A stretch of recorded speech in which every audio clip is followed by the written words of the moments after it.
کنفرانس همبستگی با قیام مردم ایران در مقر پارلمان اروپا در استراسبورگ با حضور نمایندگان پارلمان از گروه‌های مختلف سیاسی، فراخوان به اتحادیه اروپا برای وادار کردن رژیم به آزادی فوری زندانیان قیام، بیانیه گروه دوستان ایران آزاد در پارلمان اروپا، حمایت قانونگذاران اروپایی از قیام مردم ایران.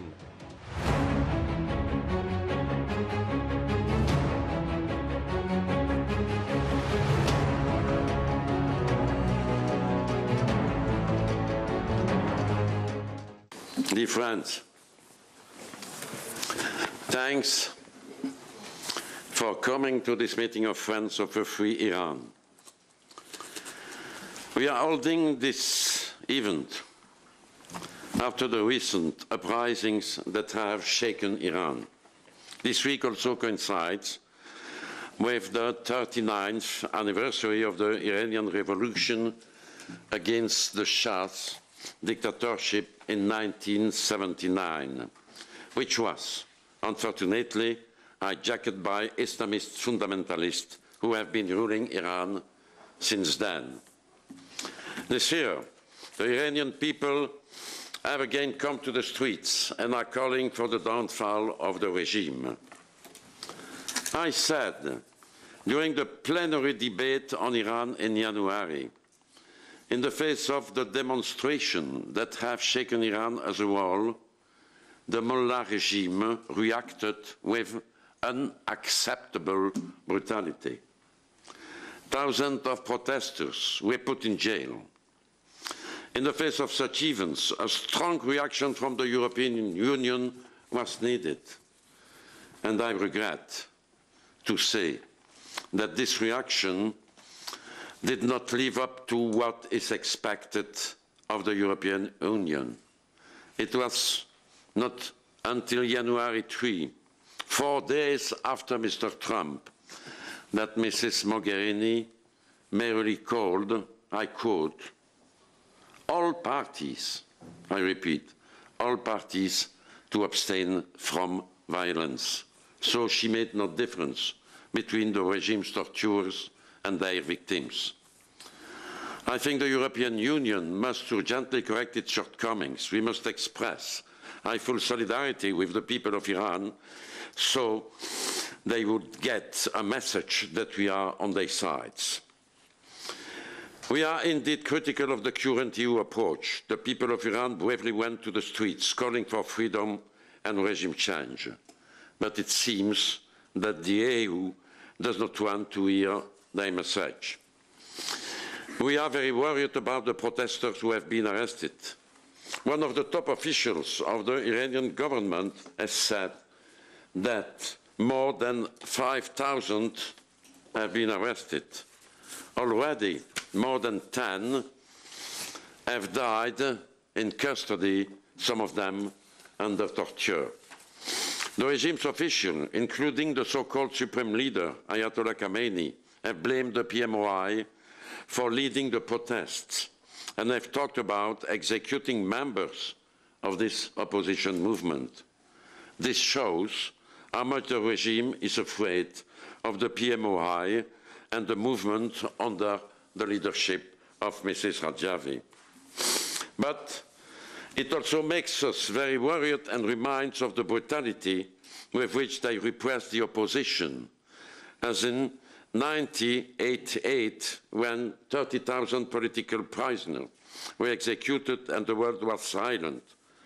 This time, we cannot longer be silent. The EU must give this strong message to the Iranian regime that we will not tolerate the execution of even one protester. Otherwise, we should impose sanctions to make sure that the mullah understand that for continuing the repression and execution, they will have to pay an heavy price. I thank you for your attention. Really, the uprising in Iran, which began at the end of December, has, I believe, changed the political landscape in Iran and in the region. It's clearly demonstrated that the sort of theories and analysis put forward by the apologists for the Iranian regime are just plain wrong.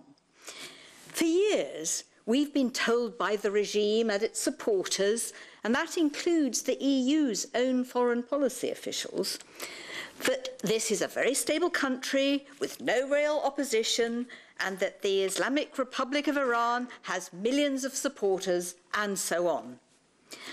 Many of us, particularly those of us here as the friends of free Iran, have never accepted this propaganda. And why? Because we believe the Iranian people, and especially the young men and women of Iran, could not possibly tolerate these backward mullahs and their reactionary ideology. We have never believed that people like Rouhani and his foreign minister Zarif are moderates. And we could not believe in the Iranian elections because there was no opposition, and those who were allowed to stand in these so-called elections were later disqualified by the Council of Guardians, a completely unelected body. So we cannot believe the regime's assurances about its nuclear program, because they lied to us for years. It was only when their secret nuclear sites were revealed by the opposition NCRI and sanctions were imposed that the regime agreed to sign the nuclear deal. So we have not been deceived by the lies and the pro-regime lobby's propaganda. And the recent uprising has proved us right. All that Maryam Rajavi told us in December about the weaknesses of this regime was absolutely correct. In fact, just a few weeks after Mrs. Rajavi spoke in the European Parliament, the nationwide protest began. And those protests spread to 142 cities. So the Iranian regime, which up to that point had been very reticent to even mention the name of the PMOI or Mrs. Rajavi, was forced to openly admit the very effective role that this opposition is playing in the uprising. In a way, the regime has told us who and where it sees its main opposition. So our governments and our policymakers in the EU must revise their view of Iran. They should recognise the explosive situation in that country, and they should rethink their attitude towards the main Iranian opposition before it is too late. We must be on the side of the Iranian people. We must give them hope that they are not alone. We must support their fight against Islamic fundamentalism. We must show solidarity with the Iranian people. Thank you.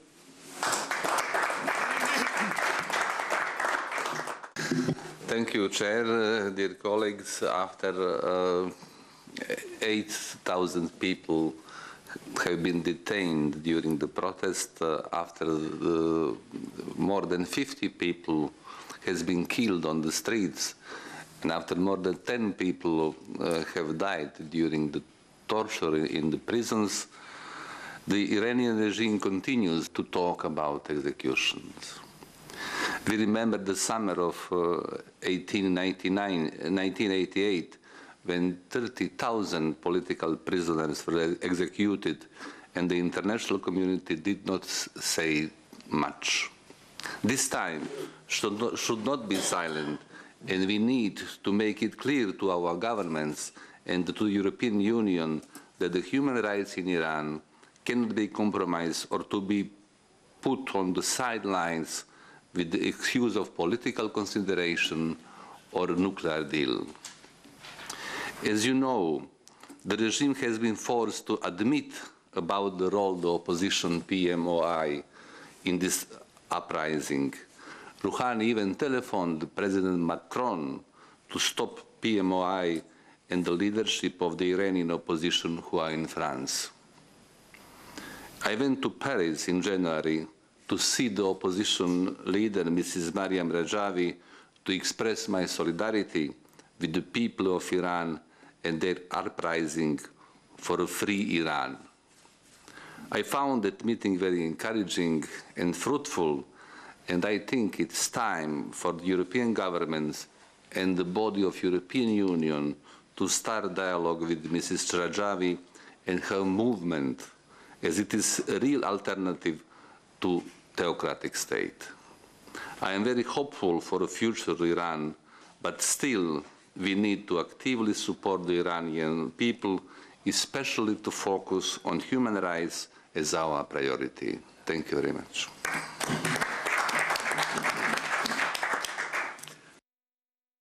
On 28 December 2017, major protests broke out in Iran's second largest city, and within 4 days, the protests spread over 140 cities all across the country.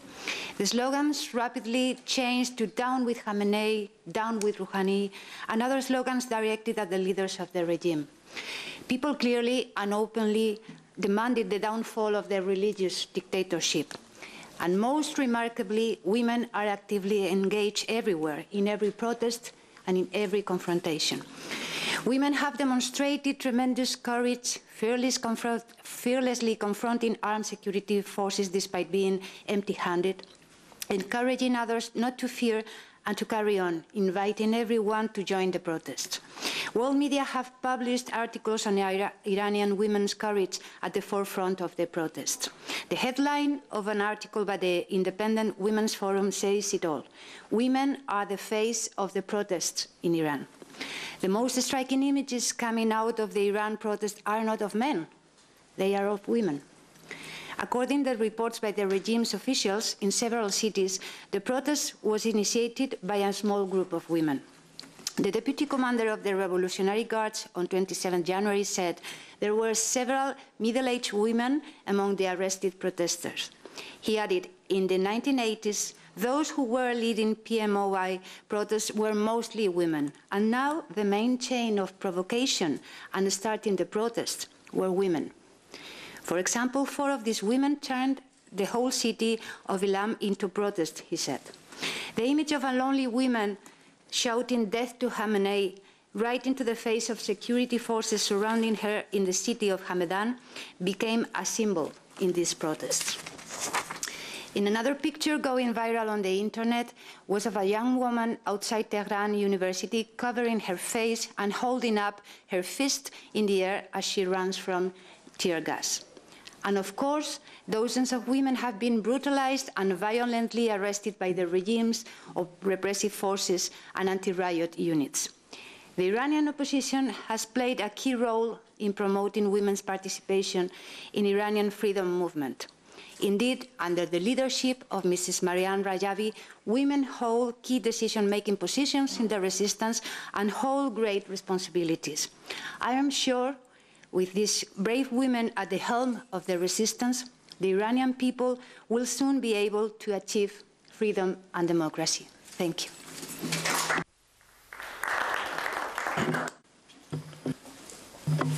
Thank you, Chairman Depre, distinguished representatives, members of Friends of a Free Iran. It is a great pleasure for me to have this opportunity to talk to you today about the situation in my country, particularly about the recent uprising which Chairman Depre just referred to. I remember back in 2004 when Friends of Free Iran was formed here in European Parliament. Since then, you have persistently called for the European governments and for the European Union to stand by the people of Iran in their demands for fundamental change. But unfortunately, they failed to listen to you. But events of the past few weeks and the uprising, mass uprising throughout the country proved you were right and you have been vindicated. This is a nationwide protest and uprising throughout the country. The root cause of the uprising is much more profound than what happened in 2009, which you all remember. Of course, high prices, poverty, deprivation, they have all contributed to this uprising. But the root cause is much more profound, as I said, because the people of Iran, after years of suffering the religious dictatorship, they have now risen up demanding their freedom. Also, another important point is the slogans chanted by the people. You will see the same slogans being chanted across the country, demanding far more than their economic needs for a regime change, for a fundamental change, and very clearly stating that no longer they are going to accept this game of so-called moderates versus hardliners. People of Iran want a real change. So their message is very clear. They want an end to religious dictatorship in Iran and establish a free and democratic republic. And the main reason that this uprising will continue is because the root cause of the protests are still there. The economic situation is deteriorating. Unemployment is on the rise. The whole system is swamped by corruption, and the regime has no means of resolving any of these crises. I must say that the regime and the IRGC is a brutal force. They will resort to any means to suppress the people and prevent the emergence of, to prevent further protests and demonstrations. They have already killed 50 people, arresting over 8,000 people, some 11 having been killed in custody. However, despite that atrocities, which are shared among all different factions of the Iranian regime, the regime will not be able to put out the flame of the uprising and the resistance. So in short, the uprising in Iran put to rest some of the myth about Iran and showed that, first, as chanted by the people of Iran, the game of moderate versus hardliner is over. There is no moderate within this regime. And as far as the people of Iran are concerned, Rouhani is simply a charlatan and not different from the other faction. Second, the invincibility of the IRGC is over. Despite all its brutality, it could not protect or prevent the spread of protests to 142 cities in a matter of days with the slogans of regime change. And third, as I said, there is an Iranian force that the regime is so scared. Khamenei publicly said that these protests were organized by the PMI from several months ago. Hassan Rouhani called the French president personally to demand restricting the activities of the Iranian resistance because of the uprisings in Iran. People of Iran are determined to end this regime. All indications are that the regime is more vulnerable and is doomed to fall. I end by echoing the call by President-elect of the National Council of Resistance of Iran, Mrs. Maryam Rajavi, and the European governments to exert pressure on the mullah's regime for immediate release of all protesters and to condition any relation with the regime to halt on execution and suppression of the Iranian people. I thank you very much.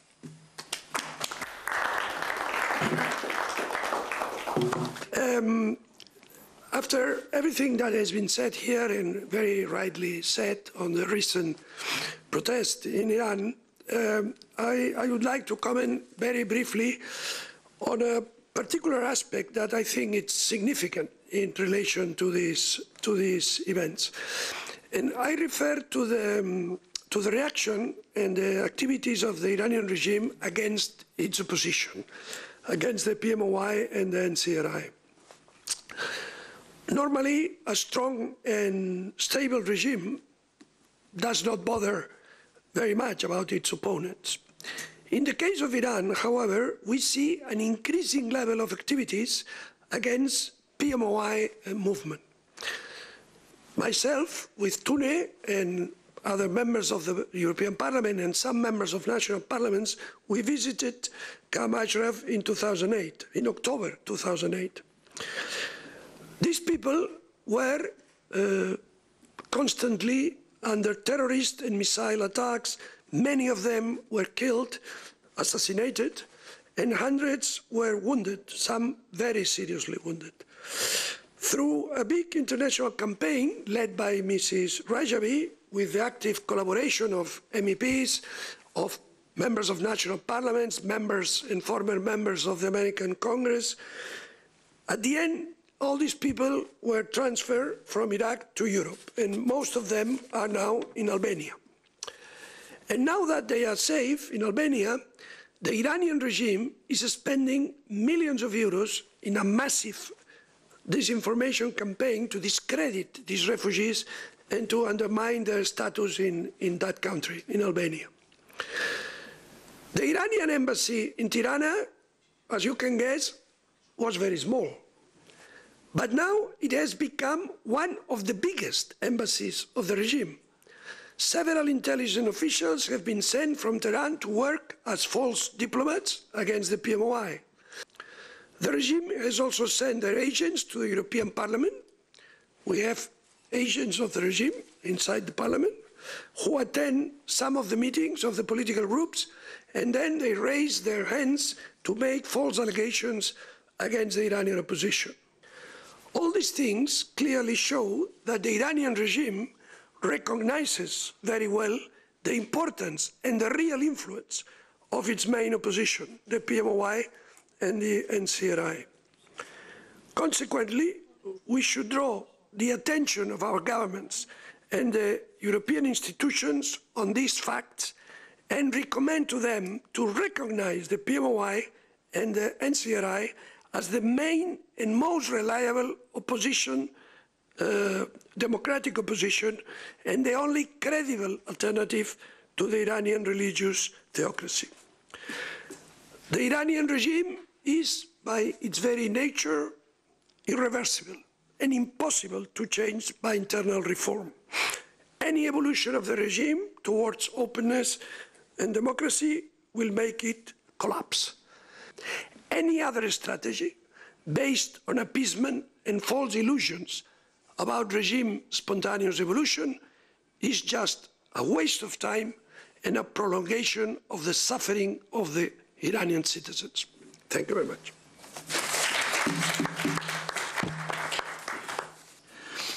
The people of Iran, especially the young generation, showed clearly that they want a regime change and that they have had enough of this Islamic fundamentalist rule. During the days of demonstration, many of them shouted, "Down with the dictator, down with Khamenei and Rouhani." It was interesting that also they shouted against the Iran's participation in war in Syria. The people of Iran expected Europe to strongly react to the news of the detainees being killed under torture, and there was no response. I guess that the Iranian people expected Europe to react when the protesters were killed by direct fire by the Revolutionary Guards, during the dozens were killed. Unfortunately, EU was silent.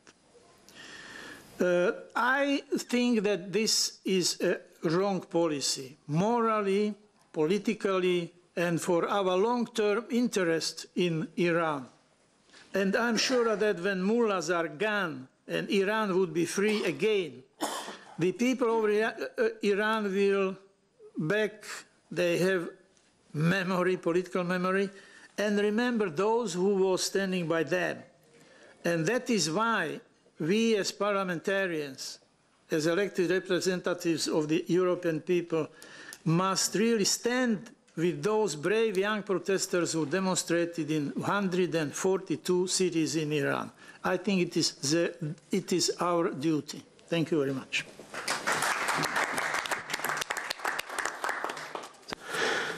First of all, I would like to express my full solidarity with the Iranian opposition. We are today on the 39th anniversary of the 1979 revolution in Iran. Now, after 39 years, we have seen the brave people of Iran rising up for freedom and democracy again. These protests gave us a lot of hope for change towards democracy in Iran. It proved the analysis of the Iranian opposition that for years have been saying that this is a very unstable and unpopular regime. So I think the European Union must now revise its policy towards Iran. The slogans of these protests and the reactions of the officials prove that there are no moderates within this regime. It has lost all credibility, both internationally and outside Iran. So I am sure we would therefore look for the alternative. The EU should start formal dialogue and relations with the National Council of Resistance of Iran under leadership of Mrs. Mariam Rajavi. She has been here several times, and there is a lot of sympathy and support for her and for the movement she leads in this parliament for the free Iran. So I should also add that the European Union must make it clear to Iran that any execution of those arrested in the protests is absolutely unacceptable and would not be tolerated by the international community. I think this is a very, very principled and very important message from here, from Strasbourg. Thank you. Yes, well, I think like everyone, we've followed these events with great concern. My heart is very much with the protesters. You know, I'd love to see the regime toppled. I think it's an evil regime.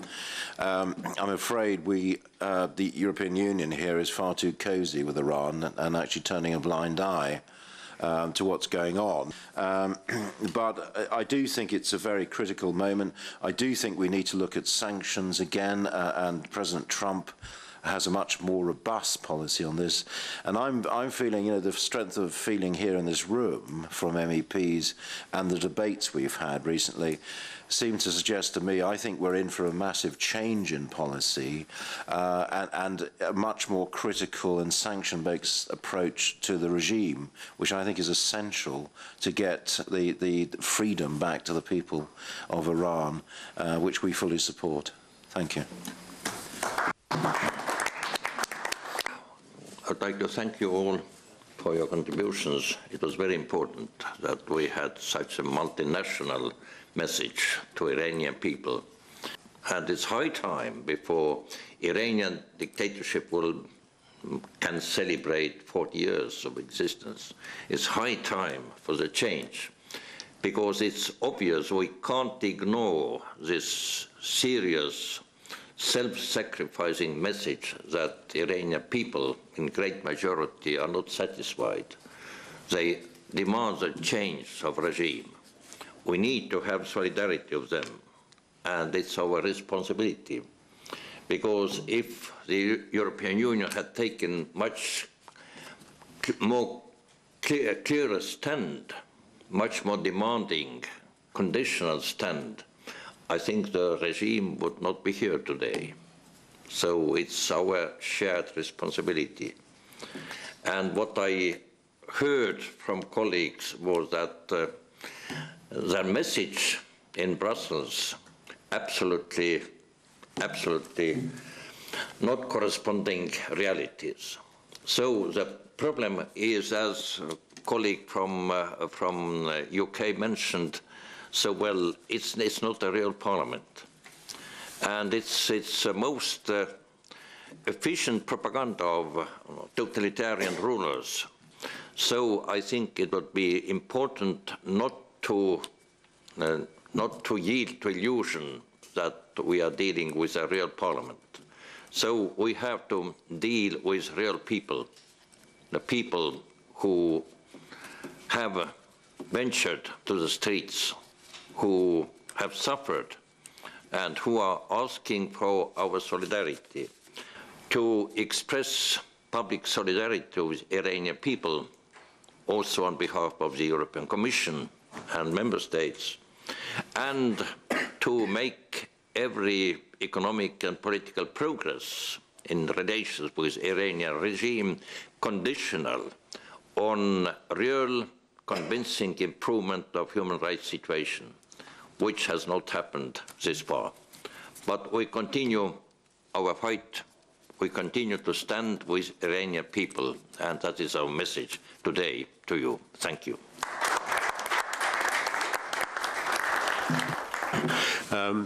Anyway, we saw hard repression against this uprising, and dictators never learn, you know.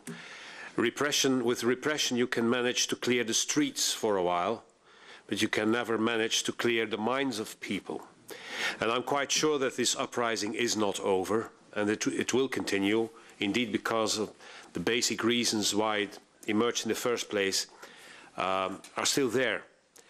As I said in the plenary last month, young people took action for freedom, and their blood flowed in the streets, and we need international action to help those still in prison, the detainees.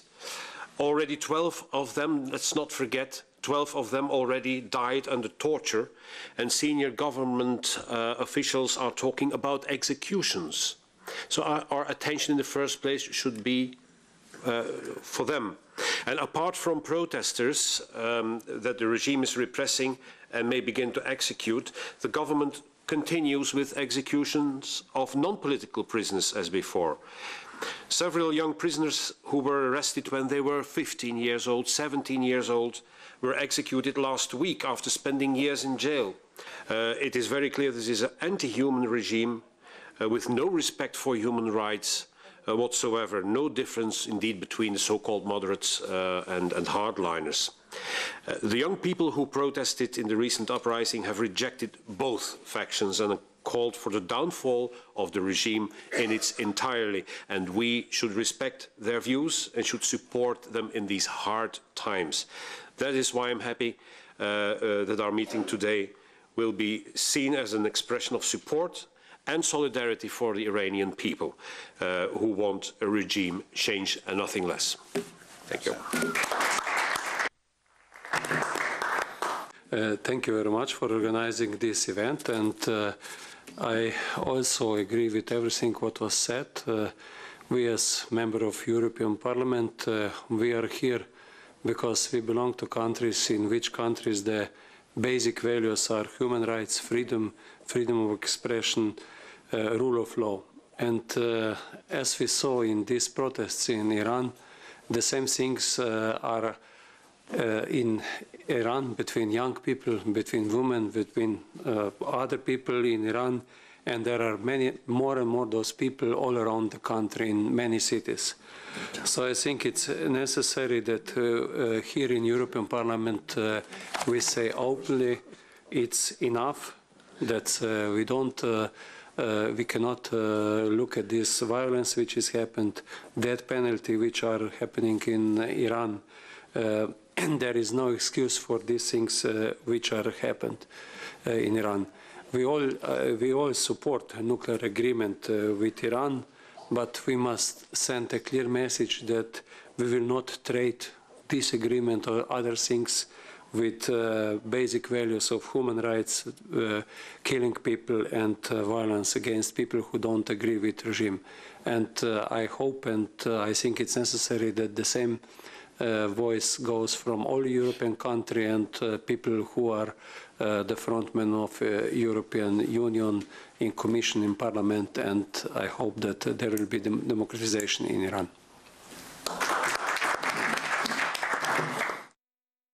I would like to thank Mrs. Deprez for organizing this event to celebrate the 39th anniversary of the Iranian Revolution against the Shah. At that time, people protested for a more democratic and fair society. Unfortunately, their hopes and their efforts have been not enough. Now, almost 40 years have passed, and Iranians cannot speak freely, cannot have a different religion, cannot protest against the government without being imprisoned, and, as some NGOs seem to suggest, without being tortured. The events of December last week confirmed the disrespectful behavior of Iran government toward one of the most basic human rights, freedom of expression.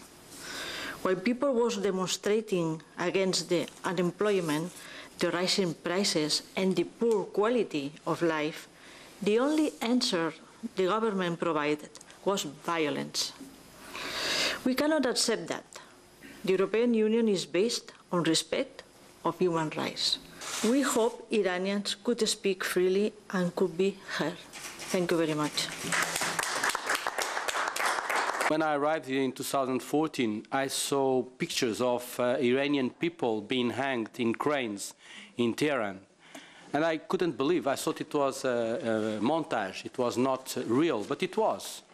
And I was so horrified that I said, no, I have to do something to change this, to stop this in whichever way I could. So I joined Friends of Free Iran.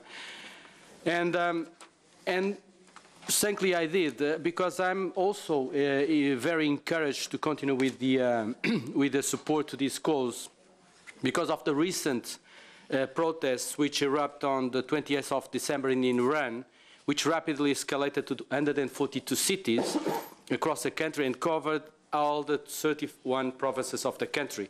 All these massive anti-establishment protests, brutally repressed and suppressed by the mullahs in power, as you all know, show the world that Iran has reached a boiling point and that Iran citizens have enough of the horror, enough of the medieval tortures and the executions imposed by the mullahs in the name of God. Iranians, especially the young generation, are no longer afraid and want nothing less than a total change of regime. Now it's a time to show to the Iranian people, who are amongst the most progressive in all the Middle East. I have said this so many times. It's a fact. It's a fact. Our strong support of their aspirations for freedom and democracy, and assure them that the European Union and this Parliament, especially this Parliament, won't tolerate anymore the repression of this peaceful protest. As I have stressed time and time again, when it comes to fundamental rights, there is no concession. There is no room for appeasement. Thank you very much. First of all, I really want to convince to the Iranian people, all Iranians who are watching this, we have not forgotten about you, and we will not forget your strive for freedom and democracy. We will never forget it. Some 8,000 protesters have been arrested, and many are still missing. This will most definitely leave a mark in the minds of Iranian people forever. It will not be forgotten. So, in a very sad way, it is good news, because the faith of those who dared to stand up against the dictatorship of the mullahs is actually, their faith is only making the protests stronger, in my mind.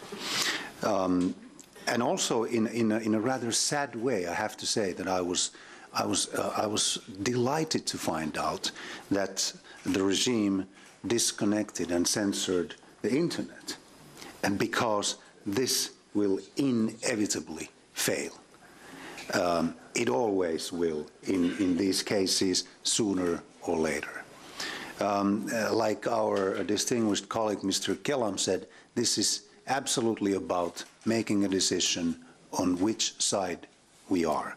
Are we on the future's side or yesterday's side? And the tomorrow, dear Iranians, tomorrow will come. It will come. To me, it is very clear that the European Union, represented by Madame Mogherini, the High Representative, sent a wrong message to the Iranian people by inviting your foreign minister or the foreign minister of the Mullah regime to Brussels in January. And that was clearly a wrong message. So what we are doing here is to make sure that step by step we move towards a more rational stance. And that would include three things. At the least, absolutely, we have to condemn, the European Union has to condemn the Iranian regime and hold it accountable for the killings and mass arrests of the unarmed and defenseless protesters. And two, we must call on the regime to release all protesters and give a very strong warning against using any torture, mistreatment, or execution of the arrested protesters. And three, condition relations with Iran to a clear progress on human rights, including freeing all political prisoners, respecting women's rights, and a halt to the horrible executions. So, to sum it up, we are with you. Thank you. Let me to express short message to Iranian people. My dear Iranian friends, people are again killing and arresting in Iran. We share your sorrow. We understand your uprising. We share your desire to be free. We are with you. We cannot longer be silent. Thank you for attention.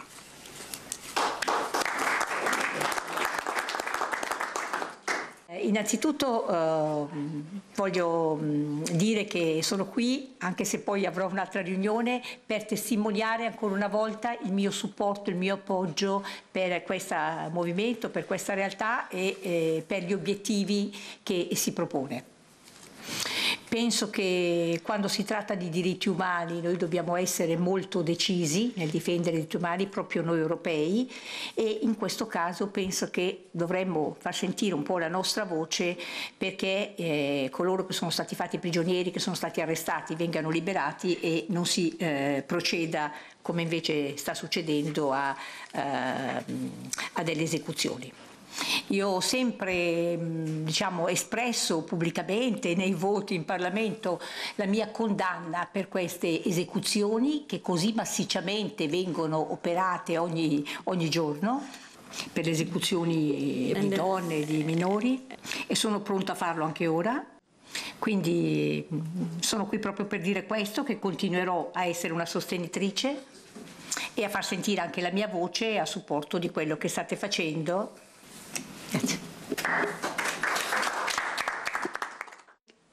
I would also like to thank those colleagues who are behind this meeting, who organized it. I think it's timely and it is important.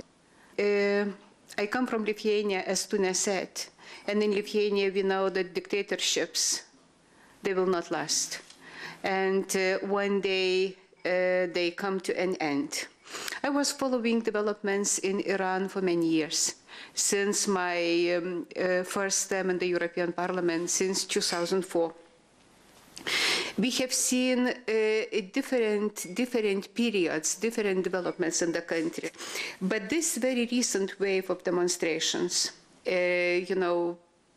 which went through this country, I think it gives, and especially that people are demanding regime change, that they are very outspoken about corruption, about violation of human rights, about poor economic situation. I think it gives a sense of optimism to many of us. As many colleagues who spoke before me, I am sorry that the reaction of the European Union was that weak. And Edward Kukan, he said that our High Representative, she, tweeted something on the situation in Iran after 5 days, when the demonstration started. In fact, she even did not bother to write her tweet. She retweeted somebody's tweet. And that is it. I understand that I think that we all know the reason. Taking into account the number of those arrested, detained, imprisoned, tortured, executed, those numbers are shocking, and we cannot be silent. So, being in the European Parliament for the third term, and knowing traditions and habits in this House, I have a lot of sympathy to these young Iranians who stand for their country and democracy in the country and the rule of law and so on. And I will be happy to contribute as much as I can to your course. Thank you.